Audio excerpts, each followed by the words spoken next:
In my last episode, I was in Lake Mineral Wells, Texas. I headed west on US 180 to avoid the interstate, through the charming town of Albany, Texas, and then on to Abilene. After a refuel, we headed farther south through Buffalo Gap and then to the Abilene State Park. The landscape around Abilene sits right where the rolling plains of the east meet the edge of West Texas. It's a mix of wide open grasslands, scattered mesquite and live oak, and gentle undulating hills. The sight of wind turbines is a common one in this area, and you'll also spot a few oil wells. The terrain has a dry, rugged character, but it's not full desert. Instead, it's a blend of prairie and scrubland with pockets of green along creeks and in places like Abilene State Park.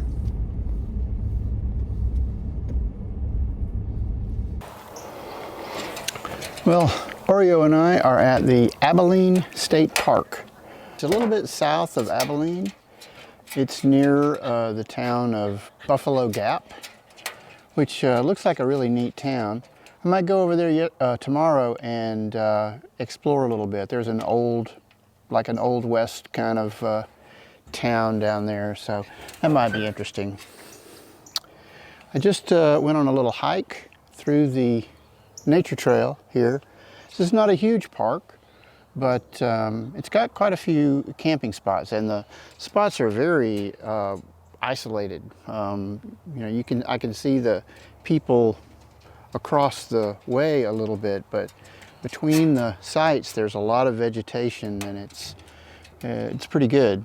I'll show some pictures of some things I took along the hike. The sun's almost down, so it was a little difficult to get a lot going, but I hiked a couple of miles here along the nature trail and up to an old swimming pool that I'm not sure if it was built by the CCC or not, but it's quite old. I'll do some research and put it into the video. Just here for one night. I'm going to get ready for my next jaunt going further west, and yeah, it'll be a lot of fun. I read a sign that said that there's some really tall, like 300 feet tall, limestone cliffs that run across this area. It's the gap. There's a gap there that they call Buffalo Gap, and that's because the Native Americans used to hunt the buffalo there in the gap, because that was where they could make their way through. So pretty interesting. But yeah, it's a really nice park. The spot is flat, but it does slope down from the road, but it's really good. It's got electric and water, and I haven't used much in my black tank or my gray tank since I was at Lake Mineral Wells State Park.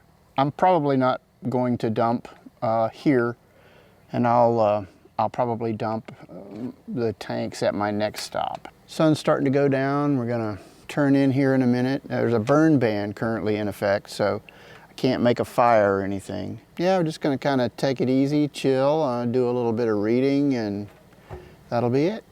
Are you ready to go inside? Let's go inside and have some dinner. Okay, come on.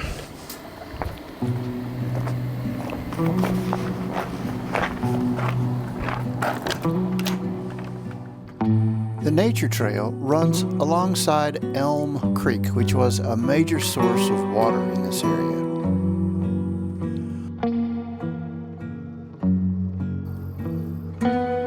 On my hike, I spotted this guy rooting around in the leaves, looking for grubs and other morsels. While I was here, I also saw a roadrunner and heard quite a few coyotes during the night.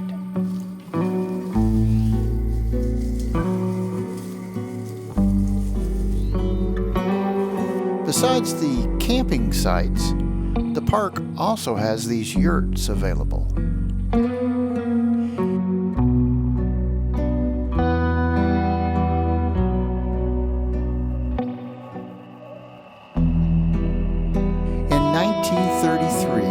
Great Depression, the Civilian Conservation Corps came to Abilene. Made up of World War I veterans, they built quite a bit of infrastructure at the park, including clearing lands and building roads. They also built a large concession area, swimming pool, and water tower for the people of Abilene. The pool is still in use and is currently going through a renovation to bring cooling relief to the hot Abilene summers for generations to come.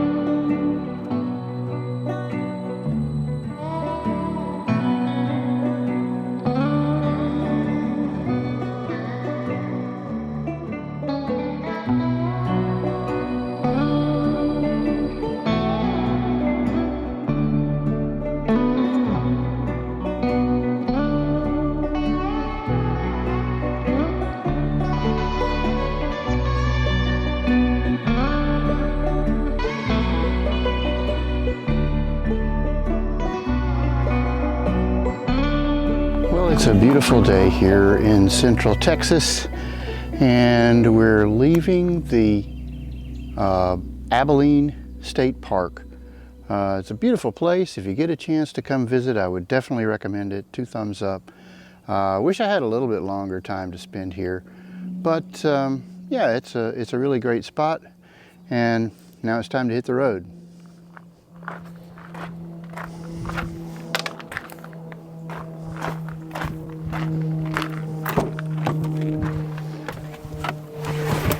Okay, Oreo, you ready to go?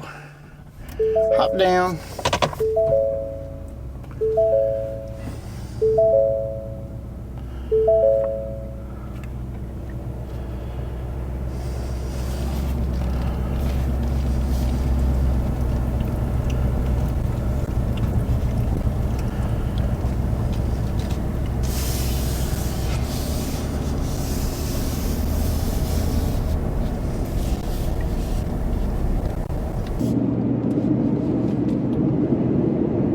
Well, leaving the Abilene State Park, and I'm headed to Monahans Sandhills State Park.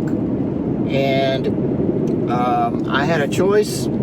I could either go back up to Abilene and take I-20, or I can add about 15 minutes to the trip and avoid the interstate and go the back roads. And I really enjoy the back roads.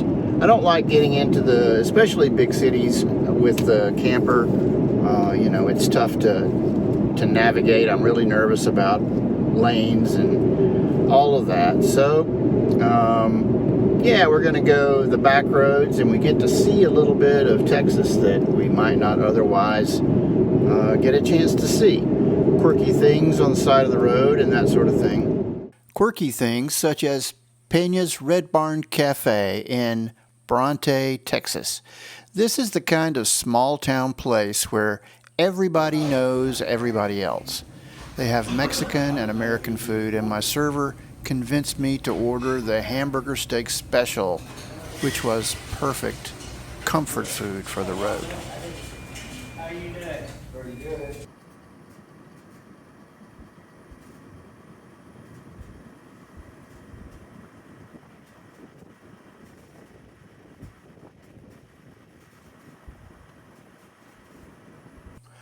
I was a bit surprised when I pulled into the parking lot and saw another Oliver. Turns out they were also at the Texas Rally at Lake Mineral Wells and were on their way back to Arizona. The park headquarters has a nice interpretive center that I would recommend taking the time to go through. It covers the geological history of the area and also some of the animals and plants that you can find in the park. The dune field that Monahans Sandhills is in stretches 150 miles north to New Mexico and is 22 miles wide. The state park boundaries protect 3,840 acres of sand dunes for plants, wildlife habitat, and people to enjoy.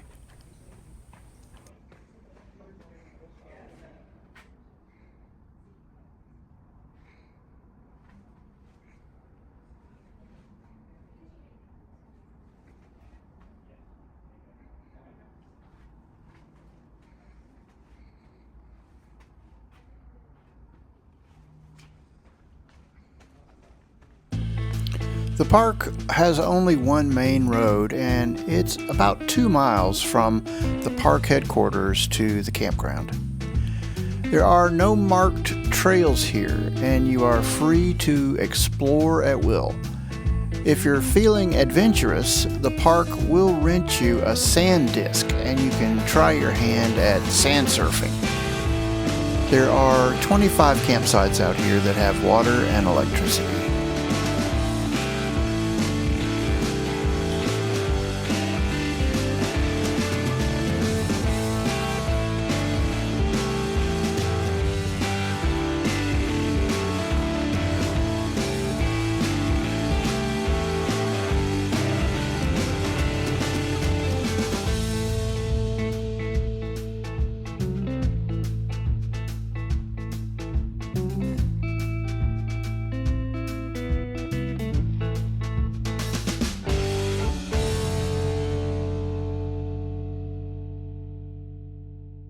Well, I'm here at Monahans Sandhills State Park in Texas, and as you may be able to tell, it's a little bit different from Lake Mineral Wells and also very different from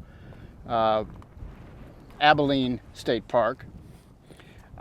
This is a quite a large area of sand dunes, and there are no trails, so to speak, because any trail would get erased right away from the wind blowing the sand. So you're allowed to just sort of trek around wherever you want. So I've got the Oliver all hooked up. It's kind of a we're over on the wrong side, I'll say. So had to run the water and power underneath the camper, but there are a few people down here at the far end. There's really just this loop. It starts down there where you might be able to see a couple of fifth wheels.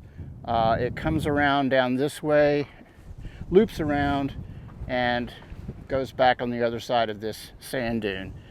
The flying a drone, you have to get permission to fly a drone, and I did fill out the application for flying the drone, but you're only allowed to fly it over in this area, so I won't be able to get close to the camper really, but I'll be able to get a good bird's eye view of what this state park looks like. So I think I'm just going to put Oreo in the pack because she would sink in the sand and disappear otherwise, and we'll just hike up to the top of that dune and see what we can see. Well, one thing's for sure, when you're out here in the wind like this, is keep a good hold on your door. Don't let it slam back against the hinges. And also remember to tie your chin strap on your cap. I've got the anemometer up on the roof of the truck to try and get a decent idea of what the wind is going to be like later today. But I have Miss Oreo in the pack, as you might can see. I've got my camera, my GoPro, and all my gear. So we're going to go over here and climb up this, there's a picnic table up at the top. We're going to climb up there and see what it looks like. A couple of guys were sledding down the dunes. You can rent a sand sled at the park office, and they were saying that it's fun, but it's a lot of climbing. So you get 30 seconds of sledding and then 5 minutes of climbing a sand dune again. So you can imagine that would get old. Yep, it's hard. It's definitely a slog up these sand dunes because when you step and put your weight on it, it just slides. So you're only making a very small increase with each step. A little bit better view of the campground here. You can see over in that direction. Oh, there's the other Oliver. So, yeah, there's the picnic table. Let's see if I can make it up there. I'm gonna have to turn off the camera though.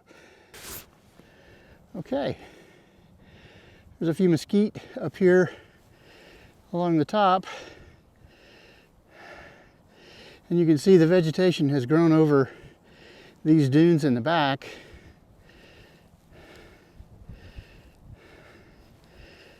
And then out this direction, it's mostly just sand.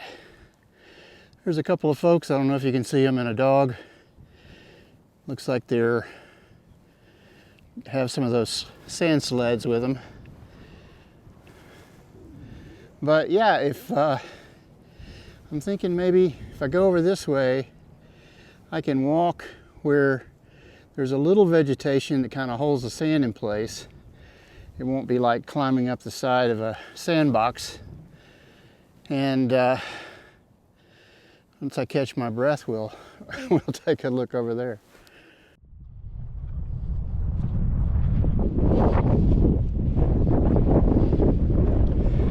Yes, I think there's an old Western song that said that in the plains of Texas, the wind is your constant friend. I believe it. There's not a lot to slow it down here.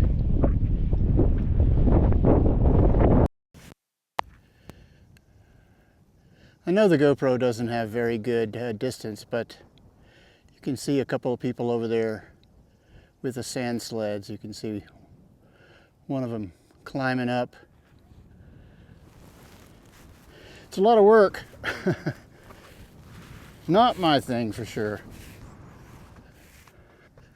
Oh, here she goes.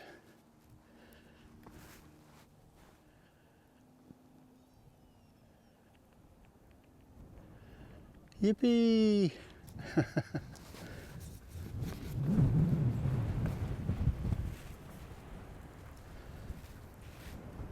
Some taller vegetation. If I walk along the ridge of the dunes, I don't have quite as much difficulty having to climb. And the sand is somewhat firm up here. I don't know if that's why the plants are growing here or if it's the other way around. It's firm because the plants are growing up here, holding the sand in place.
yellow flower.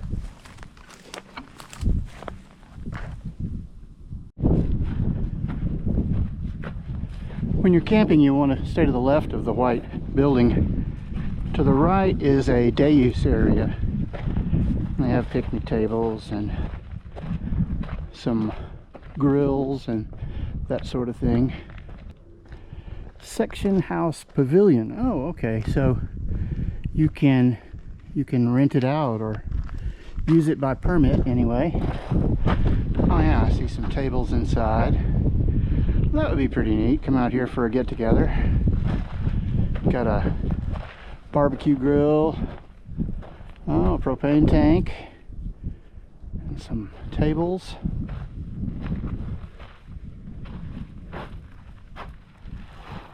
Oh, here we go. Sandhills Section House, built in 1903 by Texas and Pacific Railway for one of its track foremen who were stationed every 20 miles along the road. Section houses in the Permian Basin have water and human aid for men sandbogged or stranded in storms. Huh. I understand sandbog. I was sandbogged there earlier.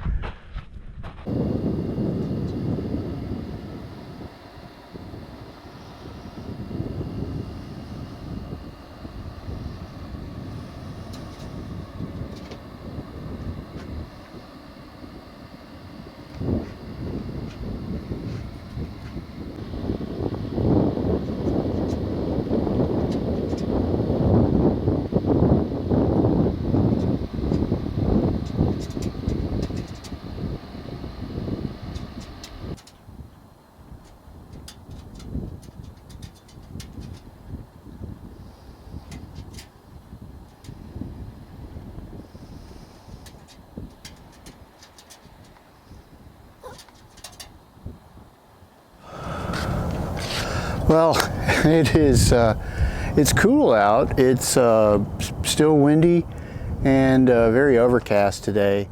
But I'm leaving Sandhills Park.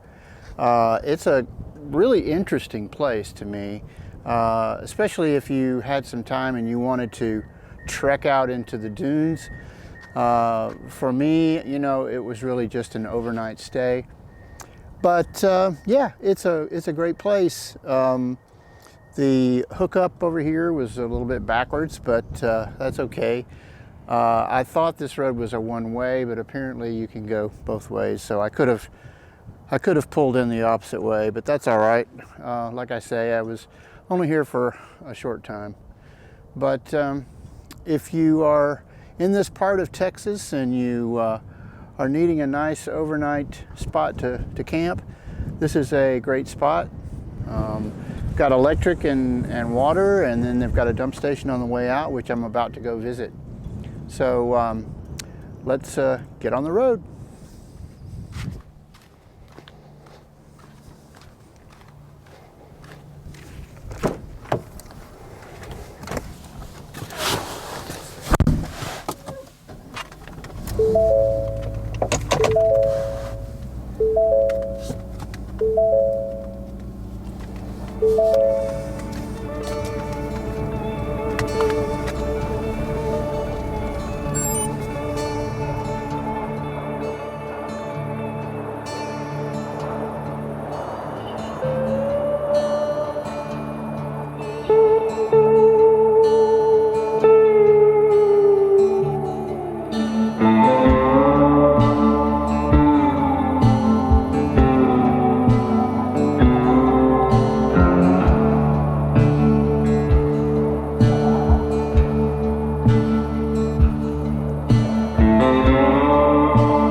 going along on this road trip across central Texas with me.